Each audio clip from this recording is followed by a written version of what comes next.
ഇപ്പം എങ്ങനെ സമ്മതിക്കില്ലെങ്കിൽ ചില വളവത്തികൾ ചെയ്യുന്ന പണി വേണം നിങ്ങൾക്ക് ഞാൻ പറഞ്ഞുതരാം. പണിയൊക്കെ ഞാൻ പറഞ്ഞുതരാം. എന്താ അറിയോ, ഓല് ഉമ്മയും ബാപ്പയും പറഞ്ഞ കല്യാണം നടത്തും, ഇങ്ങോട്ടൊത്തും അയക്കൂല.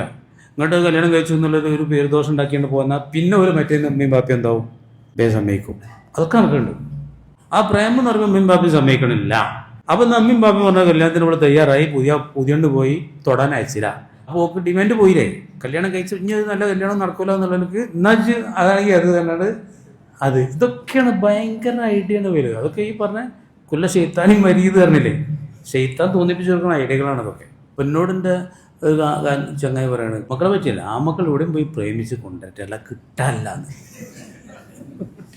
പ്രേമിച്ചവർക്ക് ഇപ്പോൾ ഇന്നാളിനോടൊരു ചങ്ങായി പറയാൻ റഫീഖുലാനാട്ടെന്ന്, ഉസ്താദേ പ്രേമിച്ചവർക്ക് മാത്രമേ പെണ്ണ് കിട്ടണുള്ളൂ, അല്ലാത്തവർക്ക് ഒന്നും കിട്ടാനില്ല. ഇതൊക്കെ ഓരോരുത്തരും ഓരോരോ പടായി കേട്ടോ, അങ്ങനെ എല്ലാം നടക്കുന്നുണ്ട്. അപ്പോൾ നിങ്ങൾ 23 വയസ്സ് കഴിഞ്ഞിട്ട് മതിയാകുന്നവരൊക്കെ ഒന്ന് നമ്പണ്ടെന്നാണ് ഞാൻ പറയുന്നത്.